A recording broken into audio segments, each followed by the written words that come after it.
Welcome to the Rich Relationship Podcast with Gil and Renee, where amazing things happen. Our goal is to help build, repair, and restore healthy relationships. Our primary focus is on the marriage relationship. However, the topics are applicable to the relationships that we value most. Remember, we're stronger together. Let's grow. You know, when you're young, the thing you want to do the most is turn 21 because you feel like you're legal. You feel like you can do whatever you want. Well, guess what, everyone? We have reached episode number 21. So while it's only been 21 episodes, it has been a pleasure and a joy to be on this journey with all of you. So thank you for being a part of our community. Thank you for listening. This is episode 21 of the Rich Relationship Podcast with Gil and Renee. And our episode today is called Laugh and Have Fun. It's kind of self-explanatory. We're going to go more into it in a few minutes. Okay, so you said laugh and have fun, but does that really tell us what it's about? What is the episode about? Well, the episode is really about learning how to have fun, learning how to make leisure activities a part of your life. And I will be 100% transparent and say that this is a major growth area for me. No, it's for both of us. Yeah, so I only wanted to speak for myself. I didn't want to speak for you. Yeah. But it is something that is a challenging topic. And while for most people, they're like, what do you mean? Laughing and having fun? Now, the laughing part, we got that down. We do laugh. Studies show that children laugh about 300 to 400 times a day. And adults only laugh about 30 to 40 times a day. Mm-hmm. Guess what that means? We don't laugh. We don't laugh.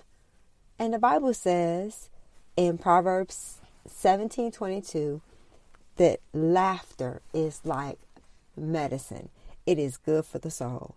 And so we have got to learn how to, it says, a joyful heart is good medicine, but a crushed spirit dries up the bones. So we don't want to be dry and dried up. So we got to learn how to laugh and have fun. And so that's what this whole episode is going to be about. We're going to give you some ways to know how. It doesn't seem like you need instructions, but for people like me, who is a type A personality. Who are fun challenged. Yes, I'm fun challenged. Yeah. I'm fun illiterate. But before we go into fun challenge, why do you think people are, as you say, fun challenged? I have an ideal why.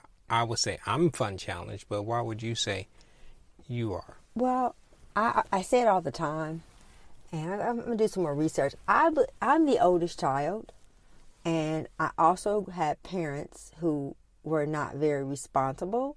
And so I think that when you grow up in an environment where you see people being irresponsible, I think it makes you more responsible. And I think that as a result of that, I don't think I was ever really a child. I think I was an adult very early. So I think that for me, being serious and being responsible becomes a go-to. It becomes what defines you. And so that's something I'm trying to learn how to laugh and have fun and be more laid back. So you say it's because you were the oldest child syndrome. And I would say one of the things that, if you had to say, made me fun challenged, goes all the way. We talk all the time on episodes about childhood of origin issues. Yes.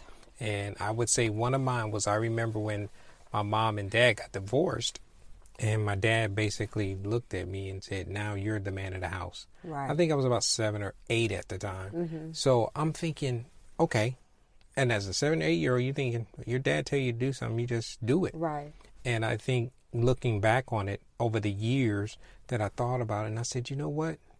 What did an 8-year-old, or whatever the age I was, I think it was 8, know about being a man, about anything? But I took it as best as I could. Right. And I think that made me the type of person that I am right now. I think always I'm the middle child.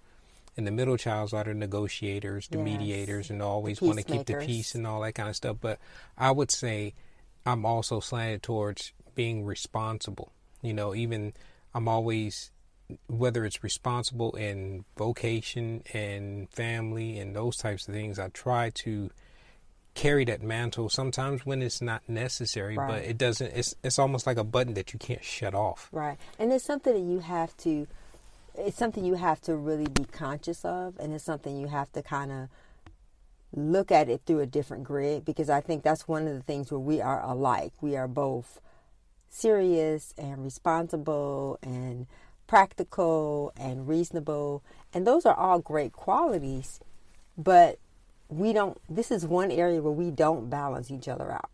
Mm-hmm. And I think that in any relationship you do need that balance, and I think that this is an area where we're so much alike. I would say you're more fun than I am. And I think I would say, than I am. Well, maybe funnier, but it's almost like activity-wise. I think we were talking about that this afternoon, about activity-wise, where we were talking about, let's do something fun. Right. And we both looked at each other like fish in a freezer, like, what is that? What does that really mean? And we were talking about it, and a part of it was going back, because I really believe in order to go forward, you have to go back. Think about the things you enjoyed doing when you were little. Because our last episode, we had our friends on, Marcus and Zion, and they had a hobby, and their hobby was dancing. It's something that they went back to doing. So if you guys want to hear about what they did, what kind of dancing it was, you got to listen to episode 20 so that you can hear the episode. But it just made me start thinking about, lots of people have hobbies, and I think about some of the hobbies you've had. You've been more hobby oriented. I think about when we first got married, I was like, oh my gosh. Remember I told you that? I said, you and your box of passing fancies. You've tried so many different things. And I remember telling you I was afraid That's that one my mama's fault. That's my mama's fault. I'm going to say that because my mom was, and bless her heart, and she's no longer with us, but my mom always wanted to expose us to a lot of stuff. Right. And to experience some things. And when you grow up on the inner city in Detroit, and you're a family of a single mom who doesn't have a lot of resources, but she would do, I think about one of the fun things that we used to do was she would call them one tank trips. Yeah.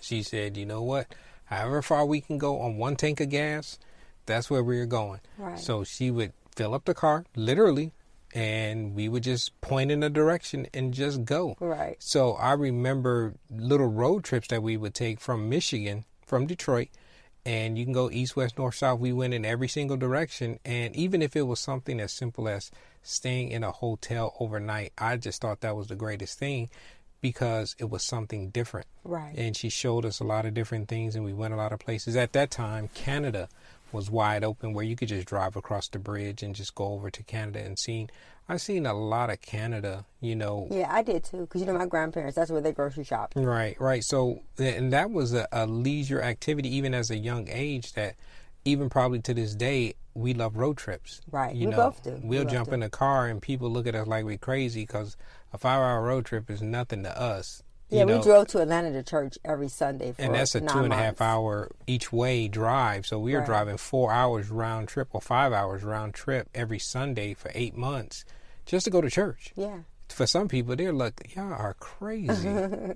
But we would get in a car, and one of the leisure activities that we really enjoy is just talking. Right. And we do a podcast, so people would think we probably just chatter all the time. And we talk a lot.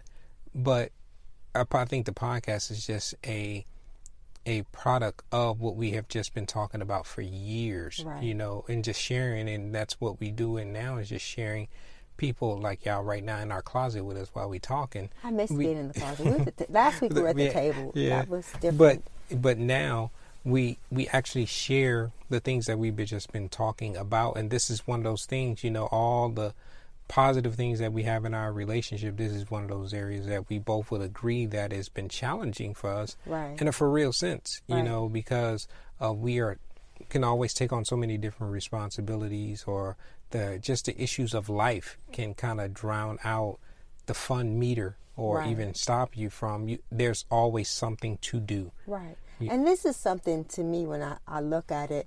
The podcast is something for me that I look forward to. I see it not as a hobby. I see it as an outlet for what's in our hearts, to be able to not only share with other people, but also for us to learn more about ourselves. Because whenever you're going to be talking about a topic, you have to make sure you do your research. You have to make sure you do your homework. You have to make sure that you have some guidelines. And so this topic of laughing, having fun, it has really made me start to really examine myself more, because it's easy to be busy and still not be having fun. Mm-hmm. And so, as I was saying before we start talking about this, I think about your box of passing fancies. Mm-hmm. And one of my fears was because you did like to try so many different things and you always had so many different hobbies, I kind of felt like, am I going to be one of his passing fancies? And 37 years later, I'm happy to say that I have not been. Mm-hmm. But I think a part of it is learning how to be committed. We're good at being committed, but what are we committed to? Right. And so I think that being committed to doing things that are fun and finding out what's fun for you. Because while laughter and a smile are universal, fun is specific to each person. Mm-hmm. Fun can be totally different from person to person. And so I think a part of it is kind of really narrowing down, well, what is fun? What do you like to do? What are some of the things you enjoy doing? And you don't have to spend money to have fun.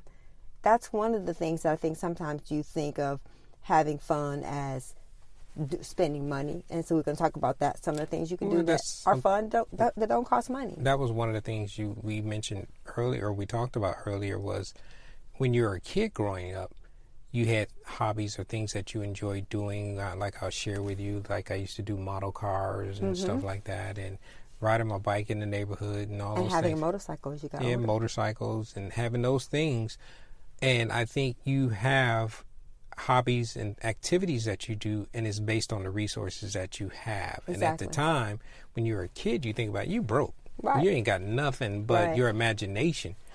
So you and a lot of time. Yeah, and if you were fortunate enough to have a bike or some toys or whatever, you would do those things. But you think about a kid in those aspects, they don't have responsibilities other than their chores that their parents may assign them and those types of things. So they don't have a lot of responsibilities that they have to adhere to or be responsible for. So they have a lot of free time to do activities and have fun and play and all those types of things. And as you grow up, though, next thing you know, the responsibilities get added onto you, and you're basically exchanging them for responsibilities.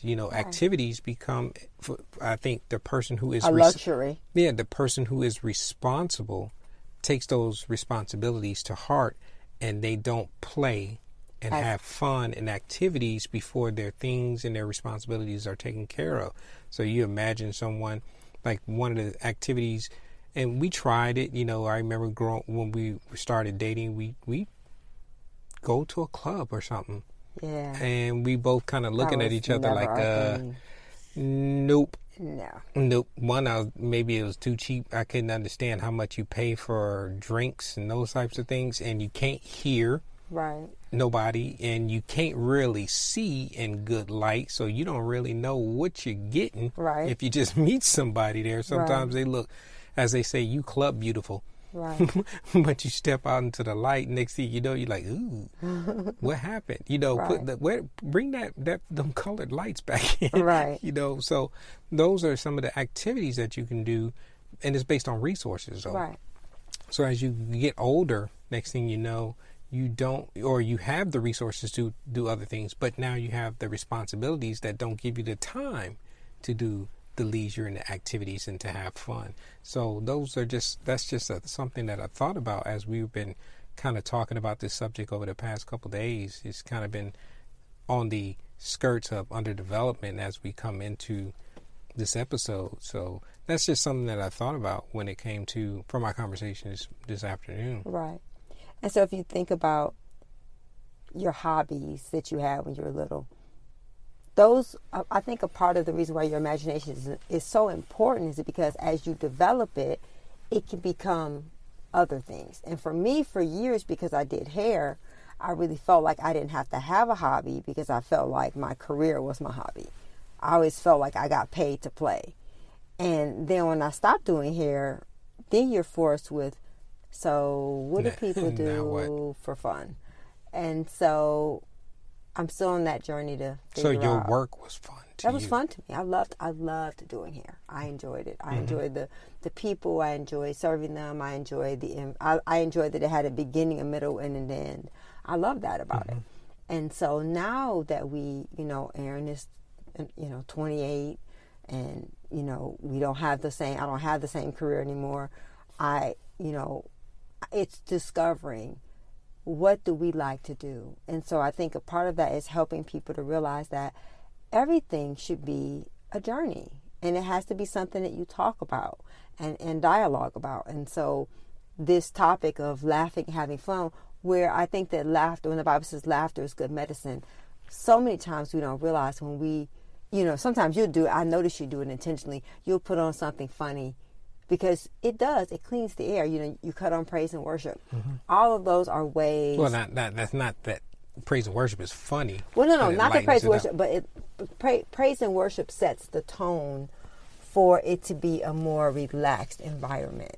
And, not to compare the two, but they both have a very lightening effect as far as lighting making things lighter, making things not as heavy when the atmosphere can be heavy. Seriousness. Praise and worship, cutting on something that's funny to watch.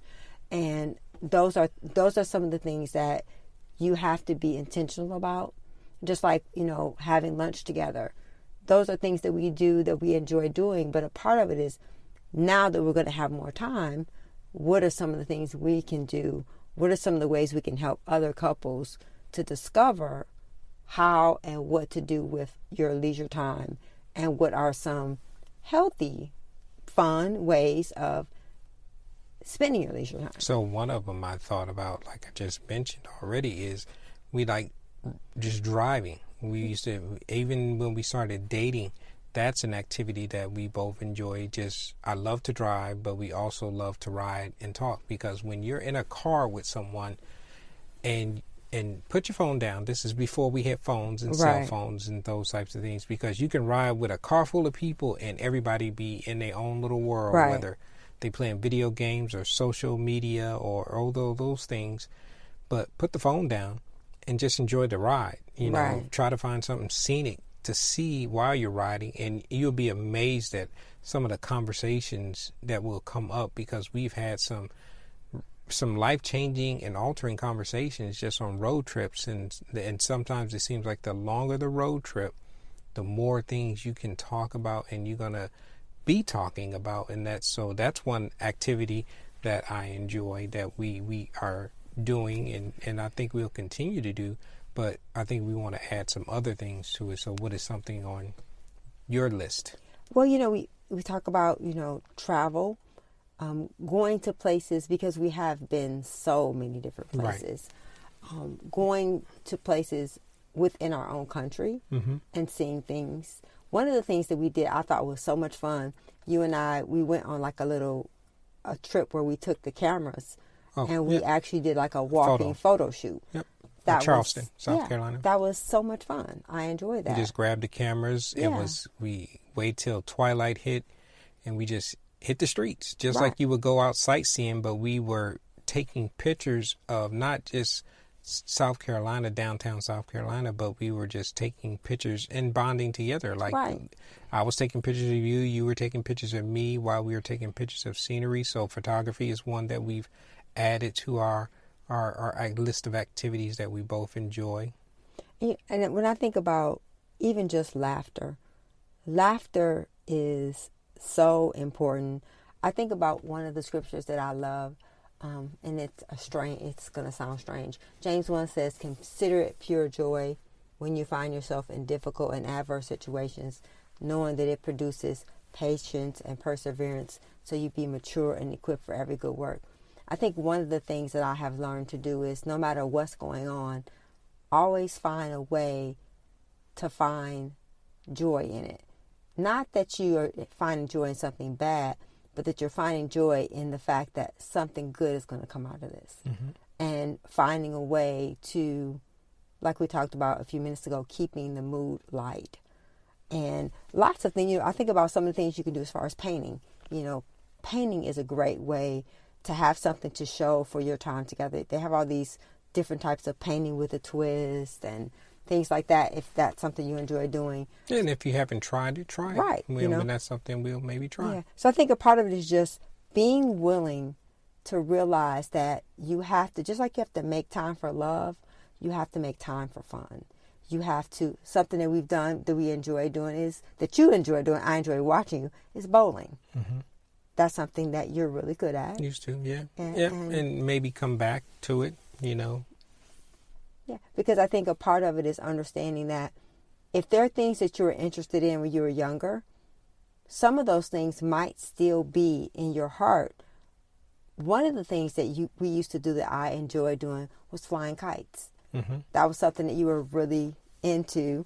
At the time, yeah, stunt kites. Yep, where you go and you see 6 or 7 kites in a string. There's a whole process to it, and it was, and I think that was at a time we were living in Michigan, back in Detroit, and we could go out to a place called Belle Island, and they actually and it's always wind around water usually. Right. So I had to pick what side of the island we would go to based on where the wind direction was coming and just fly. And I remember people would just stop and just watch, Because even when we were in Hawaii, mm-hmm. Do you remember that when we were in Hawaii, we actually saw some people flying kites, and I thought that was really cool to sit and watch them do that. Mm-hmm. It's almost like just watching water, at the same time.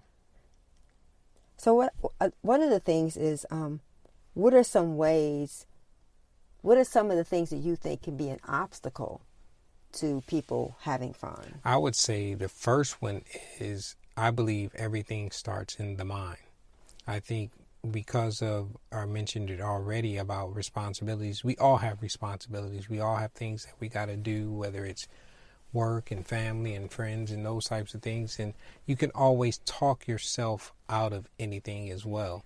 So you have to start in your mind that this is a day of, whether it's leisure activity or something fun or something that you enjoy doing, you have to make up in your mind to do it. I think I'm going to give 3 of the things that I think they could be obstacles to people having fun. Okay, that's one. I said mental. That's one. So mental. Another one is you can't afford it. Mm-hmm. And another one is that it's not necessary. Why do you say not necessary? Well, I think that could be one of the obstacles, is thinking that having fun and laughter is not necessary. Is it? Are you talking about it in the sense of being with someone for a period of time, like you mentioned, how long we've been together, that we don't have to have fun or make it be intentional about having fun or activities based on the amount of time we've been together? Well, I don't think just as a couple. Or that we know each other so well. Well, I just think that can be an issue whether you just met or if you've been together for a long time, because everything, like you said, it all starts in the mind. And I think sometimes again, if you get people who are very serious, they don't see why laughter and having fun has to be a part of the recipe of their life, because they've prioritized other things. Mm-hmm. The Bible wouldn't say that laughter is like medicine if it wasn't necessary. So I think a part of it, just like we try to bring things out into the open and talk about it, laughter and having fun and having leisure time is just as important to a relationship as work and sleep and nutrition and working out. All of those things make up a healthy part of our life. And I think, unfortunately, because we use so many things that are inanimate as far as our entertainment, as far as social media, all of those things are things you do by yourself. And instead of making you engage with people, it's making you compare yourself to people.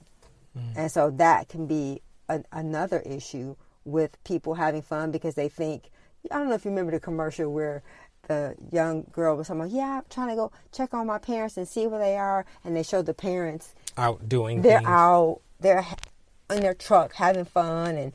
And the mom and the daughter is watching on social media the pictures that they're posting while they're out bike riding and things with their friends. And I think that because we watch other people having fun, or that they're laughing and they're enjoying life, that's us doing it. But it has to be your own experience. You're a spectator. Yeah, you're just spectating. You're not really involved. And so I think it's important that when we think about laughter and having fun and having fun a priority. And I would think even just in our sense while it may not be an obstacle, but it's something to think about, where you have to come up with an activity that is mutually agreed upon that you can participate with together in a relationship, as far as with your spouse and or I your think significant other. I think, again, as couples, you're going to have things you like to do that I don't like to do, and there's going to be things I'm going to like to do. But I think that's a part of giving each other the grace to be who the other person is. And instead of, some people are just really silly, and then some people aren't. But that doesn't mean that it's right or wrong or good or bad. It just means that it's different. And so I think a part of it is, when you don't know each other, you can find something like dancing to bring you together. But once you've been together and you know the other person, you have to find things that you both like to do, at least something that you enjoy doing together, so that it keeps you connected. And to take that a step further is, one, if you're with your spouse or significant other in your relationships and you find that things are not, well, I don't like doing what you like to do. Right. Well, then that's where the compromise comes in, because just like you said, you don't like the bowl, but you would go and watch and participate, and then not sit there like a Debbie Downer or a Stinky Sam on the edge while, you may be doing something and I'm like, I really don't like this. Participate in, because you're going to have to make sacrifices, and you're going to have to compromise with the people that you love and care about to do those things. Right. And a part of it is understanding that, I remember when I mentioned it before, that one of the books that I've read is Men Are Like Waffles and Women Are Like Spaghetti, and it talked about men like things that are squares, boxes, and compartmentalizing. They like things in compartments, but get in his box with him and just see how that may make the other person feel. Just like, it says women are like, spaghetti. We're all over the place. While it might be challenging to be on the squirrel ride with a woman, as far as her changing directions and changing her mind. Like doing 3 or 4 different things at one time. That's a part of what helps you to connect. And that's how the other person feels that you value them and they value you. And so finding things you can do, like, going to a comedy club or going to a concert, and and if you can't do those things physically, we've lived lots of places where none of those activities have been available. But now with the internet and with YouTube, there's lots of ways you can do those things. Right. And one thing that I would think about is, as you think when you're younger, there are going to be some activities that you used to do that you can't do anymore. Right. So you may have to think a little bit outside of the box and come up with some new ways or some new variations of some of the old activities that you used to like to do, to say, hey, this is something that I used to be able to do, but I can't do anymore, but I'm going to exchange it or substitute it for something different. Because I remember one time you and I did P90 together for 90 Workout. days. Yep. I hated it. It was the worst workout I ever did. That's kind of how I feel about the new workout we're doing now, which is Hot Works. Yeah, I love Hot Works. Working out in a sauna. If you've ever tried hot yoga or something like that, that's what this is. And this is something you love it. I love it. And I won't say hate. Not anymore. I don't hate it anymore. But I would rather be watching some football, or I would rather be doing watching a movie or doing something else. But I also know it's good for me to do as far as working out and exercising. And I get to work out with you, when we do the bike or whatever. And I'm going to do some of the other workouts with you. Yeah. So, and I love what you said. You said, when you did your 21 days, because you guys heard me mention that I did a 21 days of eating raw and working on a Hot Works every single day for 21 days. And what you said to me, Gil, that really blessed me. You're like, you know what, babe? You really inspired me to work out. And you really made me want to work out. And that really meant a lot to me. And so I think there's ways to have fun and to find laughter. It's just a matter of your perspective. Sure. You have to be intentional. And sometimes you're going to do some things that the other, you might have to do something you may not like to do. It may not be on your top of your fun meter list, but you still can participate without being a stick in the mud. Yeah. And it's so funny. I think about when the kids were little and we were really, really broke, poor. Like no resources, no money. Yeah, no money. And I remember our fun thing to do was to get Mackinac Island fudge. Ice cream and sit, we would get them to bed, and that was our date night. We would sit on the couch and eat ice cream. And I was talking about it last night, how Erin, it's like she had like this keen sense of smell. She would come down the stairs and she would put her hands on your face. Are you eating ice cream? Yeah. And we would laugh because we're like, how do you know we're eating ice cream? It's like she knew. And so if you have kids or if your resources are limited, find creative ways to do things together that will be meaningful, that you're going to remember. I remember so many things that we did because we didn't have money. See, and it's so funny that you said that. I just thought about one thing that you started doing that still boggled my mind. You turned it this is for real, y'all. Renee had a season where she was a gamer, where she played video games like crazy. She was into Mario Brothers. Yes, I was. And man, Gina. I could not get her off of this thing. I'd be like, man, what are you doing? How people are obsessed with video games now. Y'all, this is back in the early 90s. Before video games as big as they are right now. Yes. Yeah, it's before they got big now. I mean, we were living in North Dakota at the time. And Gina and I were playing them like guys play video games now. Oh, my gosh. You'd be stuck in that little room and y'all just gone. You're like, are you going to shower? Are you going to lead a game? And it's so funny you say that. I remember that now. I remember you sitting there going to bed and you're like, I still hear the music.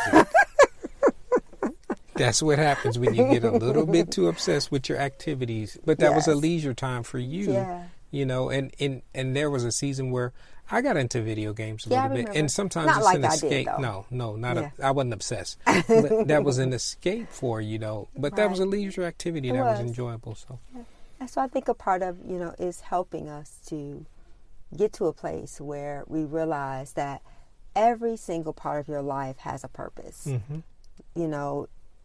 Laughter, joy, sadness, dancing, mourning, all of those have a part of your life, and we have to be willing to make room for those things. This is the time in our show where we go to Got Wisdom. Got Question. It's that time. And Question are going to go to the same vicinity, but Got Wisdom came. Go ahead, Renee. Our Got Question and Got Wisdom. Our Got Wisdom comes from Dr. Rachel Ross. Mm-hmm. You may have seen her on the Doctors. She is a clinical sexologist. Mm-hmm. And her wisdom is, men, it's not your responsibility to make your wife think about sex. It's your responsibility to communicate to her that it's important to you and that you need it from her. And for me, that was so liberating, because I think sometimes we can try to own things that are not ours to own. Mm-hmm. And so it really helped me to understand that is a part of, because, we're really big on communication. And that's another way that making communication and developing proper communication can make sure that you get your needs met. Right. And the Got Question is rhetorical this week. We're doing something a little bit different. It's going to be rhetorical. Food for thought because, the question is, are you comfortable with talking about sex with your partner or your spouse on just a regular conversation? Right. And that's rhetorical. And the reason why we say it's rhetorical is because we're going to get the answers next week on next week's show. Episode 22. With Dr. Rachel Ross. We just finished the interview with her. So we are going to air that next week. And so we give you a chance to kind of meditate on it and think about it and see what she has to say about that question next week. So buckle up and get ready. On Got Wisdom, Got Questions. The Rich Relationship Podcast with Gil and Renee. And if you ever want to send in Got Wisdom, Got Questions, you can reach us through the website. Send in our information on Rich Relationships, or if you got questions you want to get answered. Or if you have wisdom. Wisdom, either one. If you want to send it in to Gmail, it's richrelationships.us@gmail.com. Or you can reach us through the website at richrelationshipsus.com. There we go. Got Wisdom, Got Questions. Gil and Renee Beaver's over 30-year relationship is the genesis for the Rich Relationship Podcast, which is designed to empower individuals with the tools, principles, and the community needed to unpack ourselves, our past, and our preconceived notions associated with relationships. Let's get empty and grow together so that our lives will be filled with love and healthy, rich relationships. Now let's go into our show. Because I think so many times we don't realize everything that we do has to have a foundation. And so the Bible says, seek first the kingdom of God and His righteousness, and all these things will be added on to you. And so I think a lot of times we want to have good relationships. We want to have a good job. We want to have joy. We want to have, if we put God first, if we put His word first, all these things we're trying to go after are going to come. And so I want to make sure that we make that clear, that we're not giving you a self-help. It's really more about sacrifice. It's really about understanding that all the things we're talking about doing during this podcast is designed for us to start it off with our foundation in our relationship with God. So as we're talking about on this episode of the Rich Relationship Podcast with Gil and Renee, is about leisure. You know, that's something that we've kind of talked a little bit about it during this episode, of things that we are deficient at, or it's a growth area for us, as we say on the show. That's something that we're going to be working on, and we invite you guys, if you got any suggestions, by all means, to help us get our fun meter up a little bit. You can always send that to us via email at richrelationships.us@gmail.com, or you can actually send it to our website. You can reach us that way too, as Rich Relationships. From the website is richrelationshipsus.com, and we'll get those suggestions, and we appreciate it. But you, as we wrap up this episode, babe, do you have anything you want to say as far as to finish up on leisure? Well, you know, I want to, before I finish up on leisure, I just want to thank everyone. Yes, absolutely. I want to thank everyone who listens, everyone who shares the podcast, everyone who leaves comments, because now we're starting to get comments. People are leaving comments. Thank you guys for leaving the comments. Thank you for being a part of our community. Yeah. Thank you for sharing the podcast. Thank you for listening. And most of all, thank you for taking what is said and applying it to your lives. That's what is really important to us. The podcast is not just about us, it's really about all of us. So we're grateful for that. Absolutely. And as Renee said, thank you for listening. And we always said thank you for your investment time, because there's a lot of different things you can be doing with your leisure time. And sometimes this is one of those things that you decided to hang out with us. And if you ever want to come on the show, we may take a road trip and come to you. Yeah, we would love that. Or we can actually have technology set up to where we can bring you on the show. Yes, so if you decide you have something you want to share with the community, by all means, send it in. And you already heard me give the website and everything. That's great that you said that. I think that would be great to make sure we let people know that, yes, a lot of the people we know, a lot of the people, we meet them through the medium of this podcast. And so it's really about us building, repairing, and restoring healthy, rich relationships with the people we know and with new people. Because everybody has something that they can contribute to the benefit to help someone else. Because that's what this is really all about. Yeah. So in wrapping up this episode about laughter and leisure and having fun, be intentional. There's always time. There's always something you can do. I make sure my devotional is a part of my life every day. I make sure that I tell the people I love them that I love them every day. I make sure that I want to make a difference in someone's life every day. So another thing I'm going to add to that now is to make sure I do something fun every single day, and to make sure that I laugh more than 30 times a day, because I don't want to decrease, I want it to increase. Right. And so those are some of the things I want us to practice as well as a community. And we will. Yeah. So just remember, guys, we thank you for listening. Again, thank you for your investment in time. And remember, we are stronger together. Let's go. Thank you for listening. Thank you for your investment in time. Remember to subscribe to the show and hit the notification icon to be notified when new episodes are posted on the podcast platform that you're listening from. Or you can always find us on our website at richrelationshipsus.com or our YouTube channel, Rich Relationships with Gil and Renee. If you found this podcast helpful, or you think it could help someone that you know and care about, please pass it along and share it with them. And also, you can always send your questions and comments to richrelationships grow.us@gmail.com. This is a weekly podcast, and the new episodes are going to be posted on Monday by 7 p.m. Central Standard Time. Remember, we're stronger together. Let's grow.